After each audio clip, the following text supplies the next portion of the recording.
Hello. Welcome to another episode of Navigating Cancer Together. I am your host, Talea Dindy. Navigating Cancer Together is the show that has something for everyone facing cancer. Why?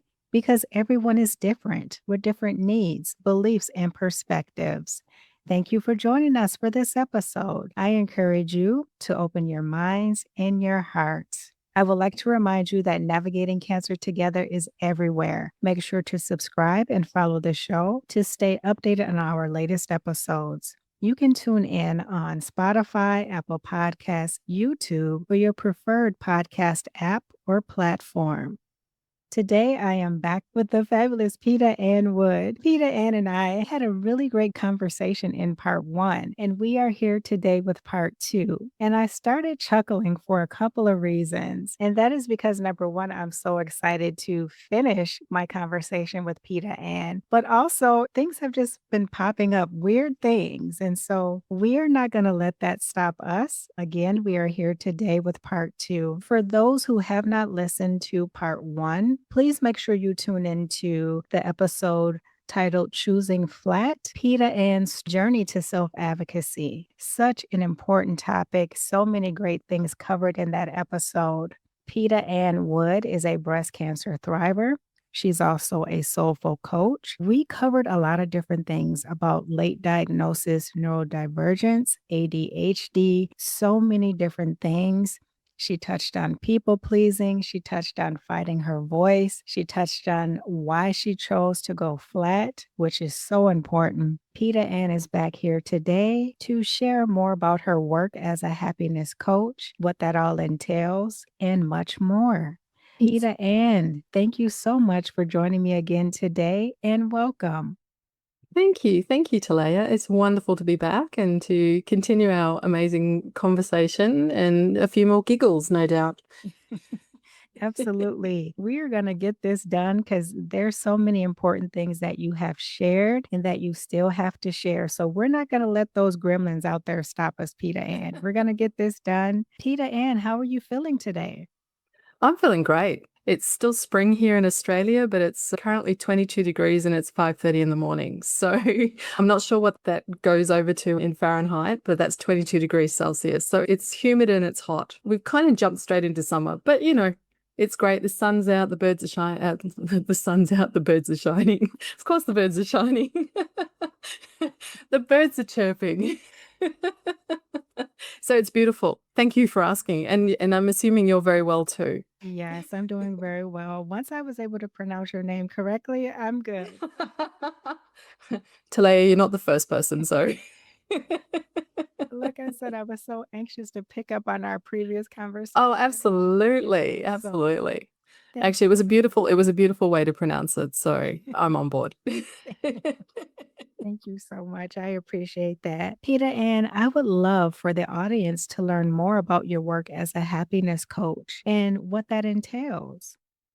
So happiness coaching was something I stumbled across. And in my world, stumbling across things is quite regular because for me, some people call it intuition. I call it inner knowing or soul nudges because intuition becomes a little too esoteric for people to understand. So for me, if I stumble across something, that's on my soul path. That's something I'm meant to do. So I was looking into doing life coaching and I started doing life coaching and it wasn't me. It was just too rigid. It just wasn't me. So I was doing some more research, as I do, and found this course called happiness coaching, and it's an adjunct to life coaching. The one thing that happiness coaches do not do is make your clients happy.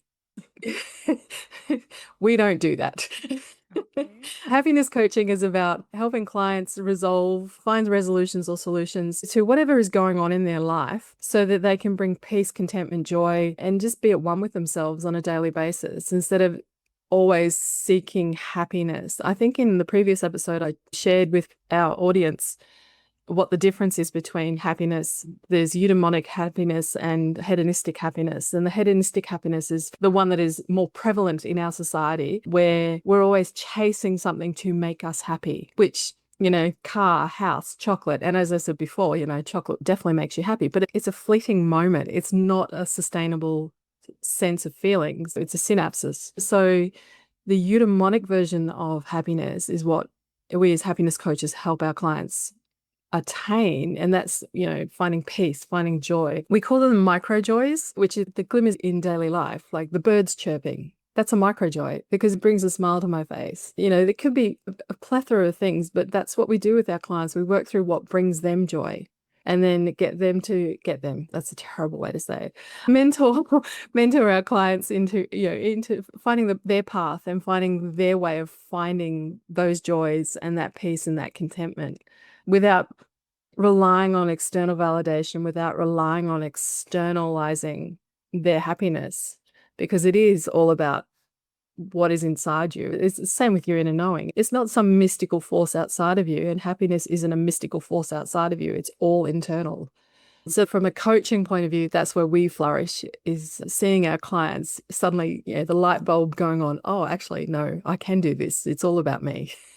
And in a very positive way, not in a selfish way. So yeah, that's the underlying tenet of happiness coaching. And I chose to do happiness coaching while I was recovering from while I was on sick leave from my breast cancer. So I studied as a holistic counselor. Well, I qualified as a holistic counselor and a happiness coach while I was off on sick leave because I just couldn't sit still. And I knew that I couldn't go back to my 24/7 media job. So yeah. And this is a better way. Well, my media job, because I work for police and emergency services, was helping community. So, helping people. For me, this is a more sustainable way and to help individuals. And then as a collective, that joy and that peace and contentment can ripple out to other people. So, yeah, that's happiness coaching in a nutshell. Wonderful. Thank you so much for sharing that. I think it's so important for people to know what's available to them in terms of getting support and just really getting to that good place in life that we all seek. What are some common themes that you've noticed while working with individuals as a happiness coach? Oh, common themes. I work predominantly with older women. When I say older, I mean in their postmenopausal or menopausal, and predominantly AuDHD and highly sensitive people. And self-worth is a big one, because if I believed in myself more, I'd be happy. Or if I, thought I could do this, I'd be happy. Or if I had more confidence, I could do this and therefore I was happy. So self-worth is a big one. People pleasing is another big one. Again, if I keep making these people happy, then I can be happy. It's like, no. No, you need to be happy first. You need to feel peace. You need to feel joy. You need to feel contentment before it ripples out to other people. And I'm often caught saying you have to be the youest you and the best version of you before you can help others. And it's, your cup has to be full before you can share it, sort of stuff. It's about focusing on yourself. And so, yeah, self-worth and people pleasing are probably the two most common ones. And then the whole unraveling the myth that happiness is about buying something or getting something. That's a starting point for absolutely everybody. Mhm. And so, yeah, they're the three main ones. It's so interesting that, first of all, you kind of touched on some of those things before in our previous conversation about people pleasing for sure. And I really love how you took some things that you were challenged with, and now you're helping other people work through those challenges. Can you give us an example, Peta-Ann, of how you help someone work through being a people pleaser and kind of get Mm. rid of being in that role?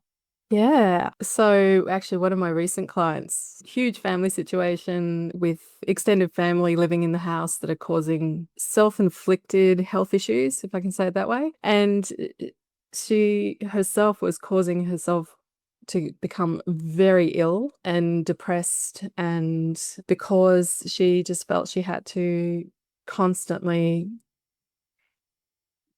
balance the situation in the house. Instead of looking after herself, she was looking after the family member. She was making sure that there was peace between that family member and her husband, but then she was also trying to run her own business. She was blah, blah, blah, blah, blah. So it was just Mhm. it was chaotic energy, absolutely chaotic energy. My process is we start with, where are you now? We go through a process of what brings you joy now. And hers was just off the scale of nothing. There was just nothing. No joy felt, no peace felt, no contentment felt. And so there was no possible way for her to leave the situation.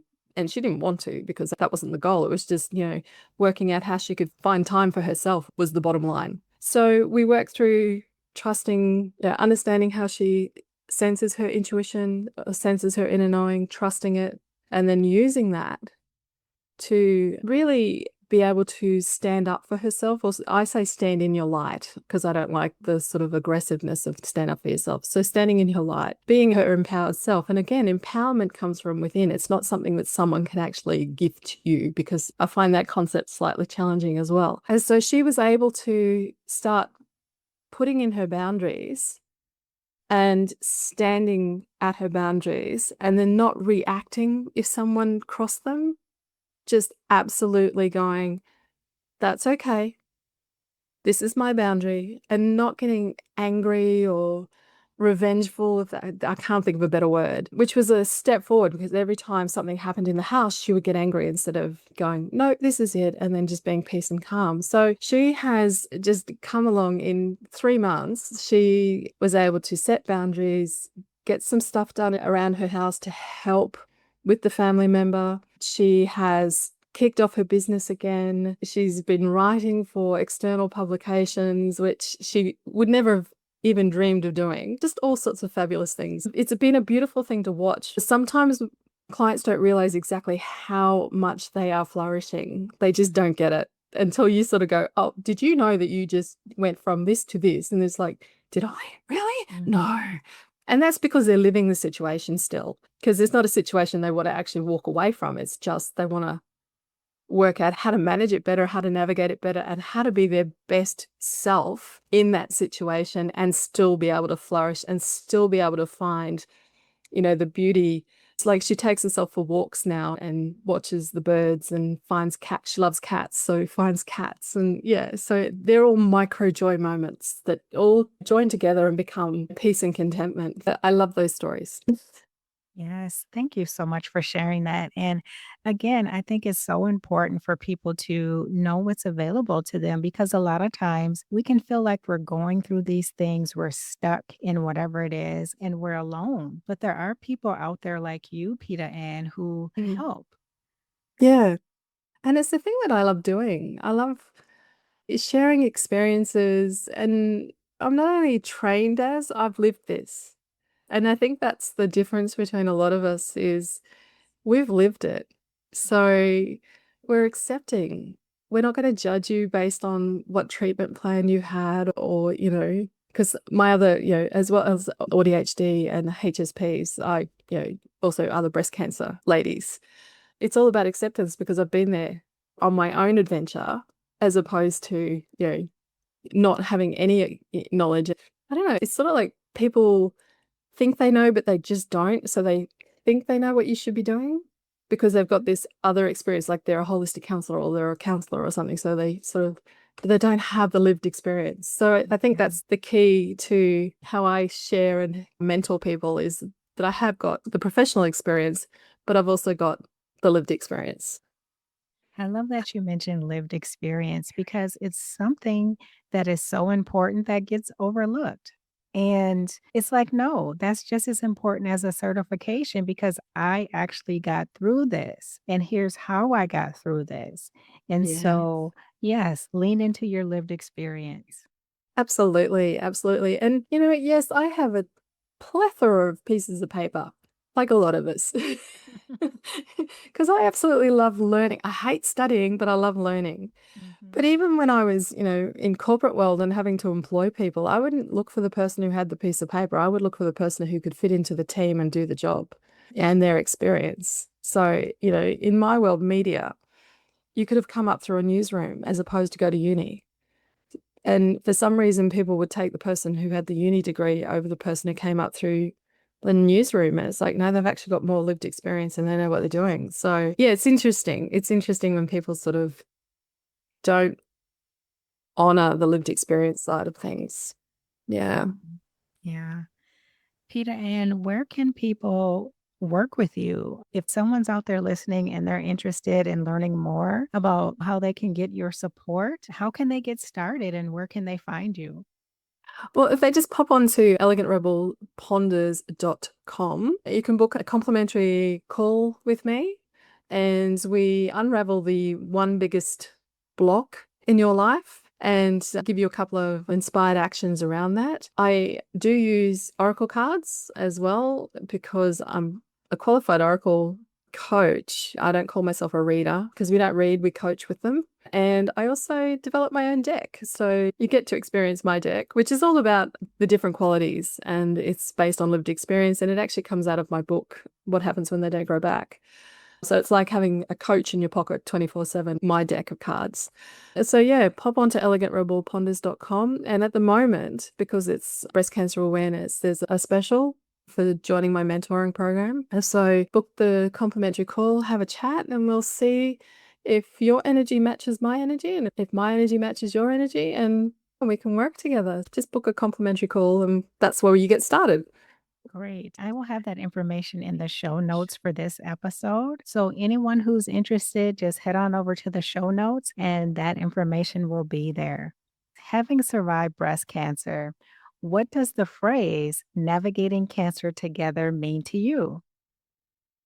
Strangely enough, it means sharing lived experiences openly and honestly. And it's also about building that community through the generosity of that knowledge and that presence and the acceptance that we're all different and our cancer journeys are all incredibly unique. That whole navigating cancer together is about acceptance and understanding that our journeys are different and they're not comparing journeys and using the information that we've discovered along our adventure and sharing it with others. It's also about, that acceptance through kindness, compassion, and grace as well. That's the big one for me. And also because we've lived that experience, cancer is part of our story, but it isn't the wholly who we are. So by sharing and being together, we can all, our lived experience, it just helps everyone. So yeah, that's what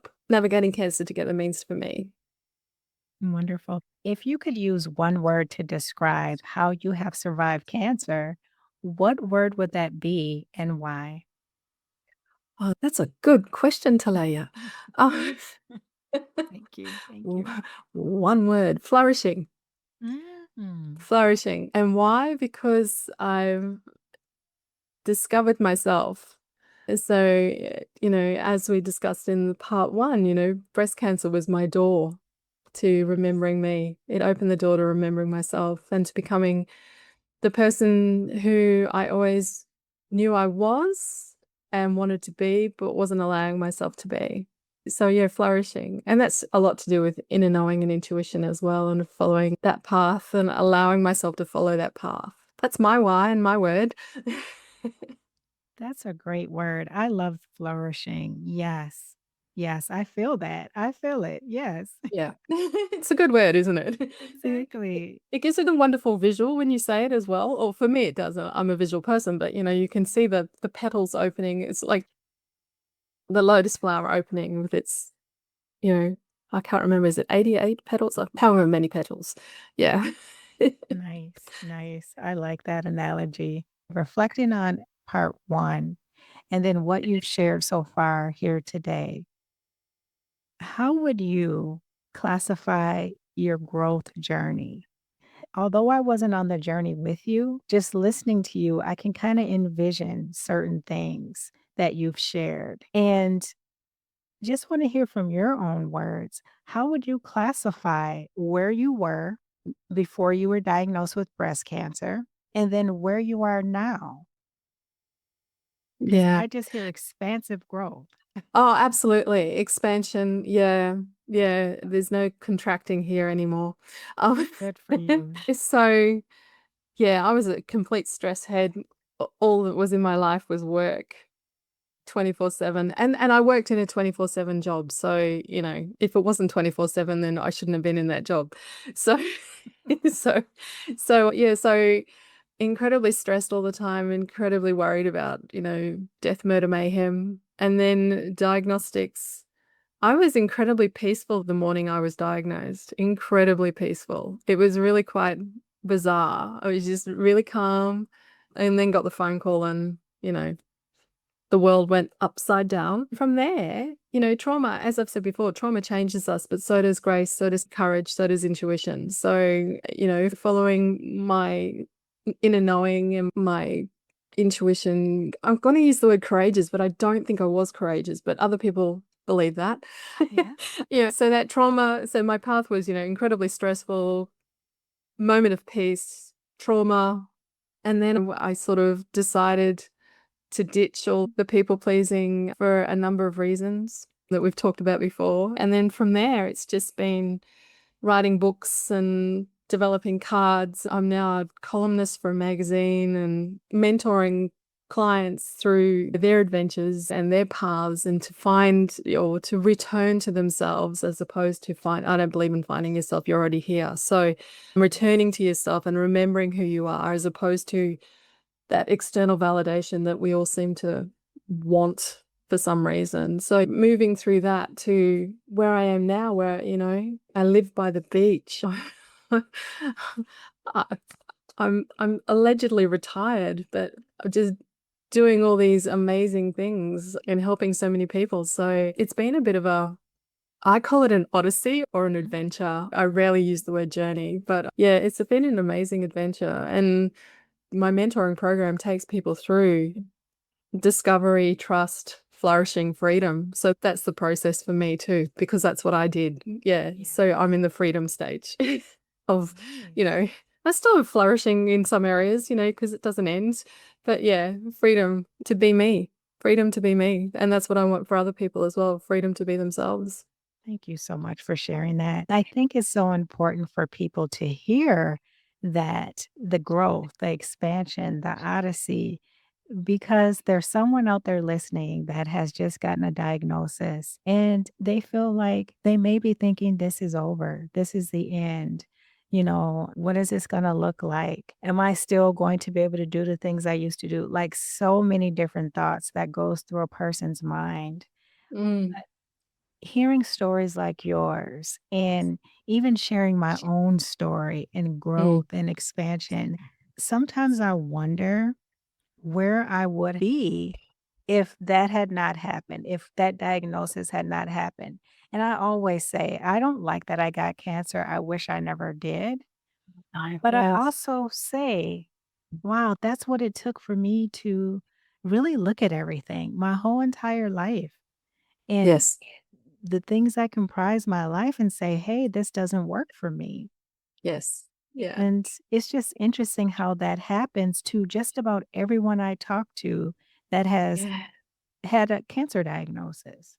Yeah. And as I say, I'm grateful for breast cancer. I wouldn't wish it on anyone. Mhm. But in my world, I'm grateful for it because it has led me to the path I'm meant to be on, and to that expansion and growth path, which is, it's amazing. I was thinking yesterday exactly the same thing. Where would I be if I hadn't been diagnosed with breast cancer? Where would I be if I didn't choose to stay flat?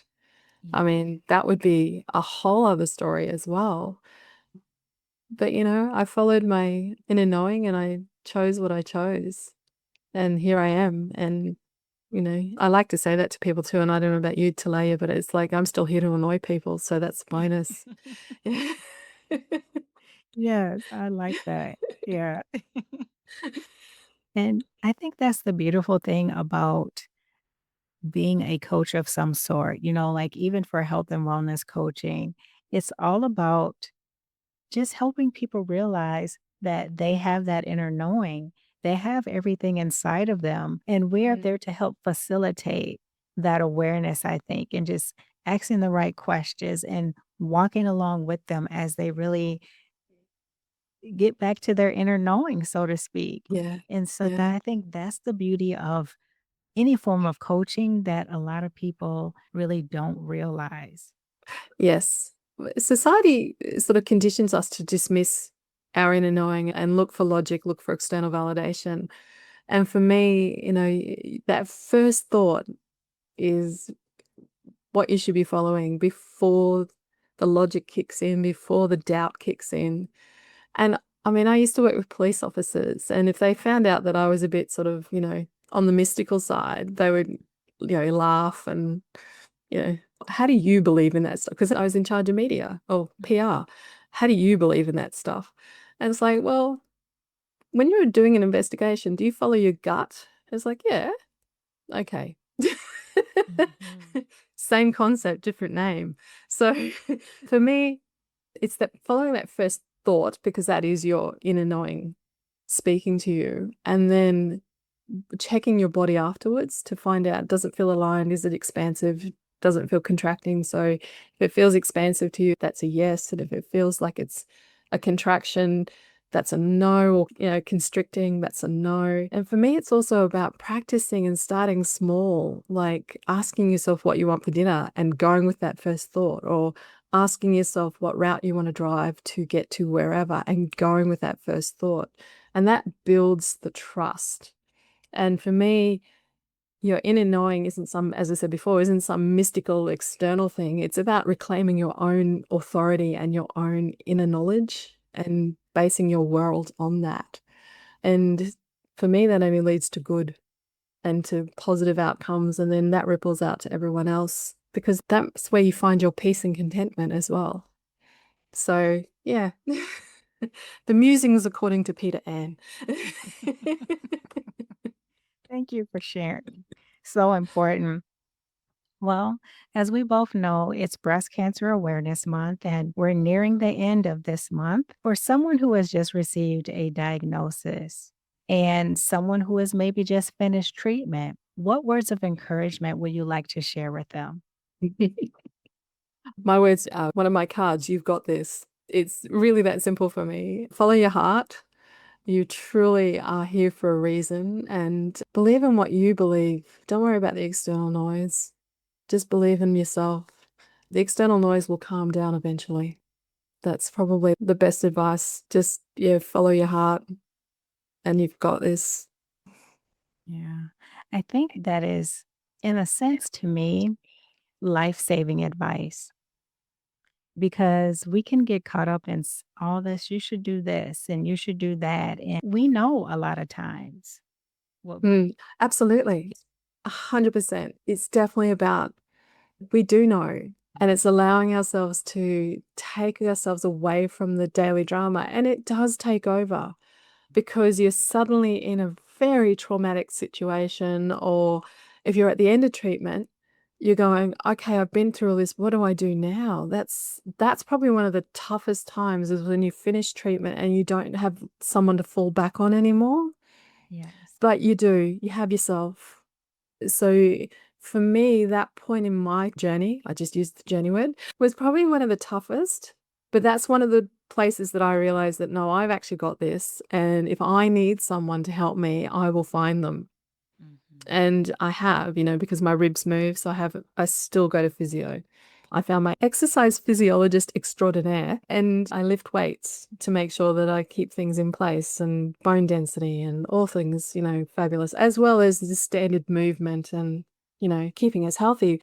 But, that wasn't part of any treatment package I was given. That was because I listened to what I needed, and I did my own research, and based on what my inner knowing was telling me. So yeah, it's about listening to yourself as well and taking lots of notes. If I can give you a practical tip, take lots of notes, because you never remember any of it.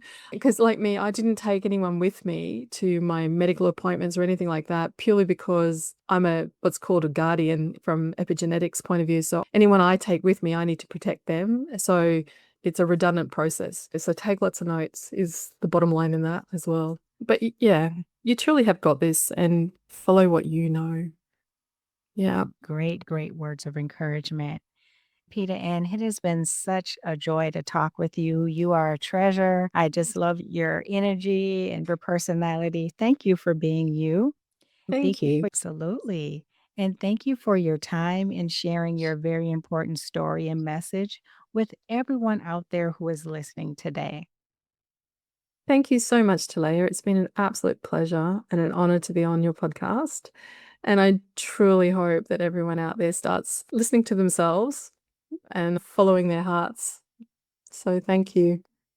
It's my pleasure. I always enjoy talking to so many amazing cancer thrivers and patients and caregivers out there. If you have found this episode insightful or helpful in some way, please share it with someone else so they can benefit from all the wonderful things that Peta-Ann has had to share today. Before we end, I would like to give a shout out to the Navigating Cancer Together community and valued listeners. Thank you so much for joining us for this very important episode. That is it for this Wednesday. And until next time, let's keep navigating cancer together. Take care.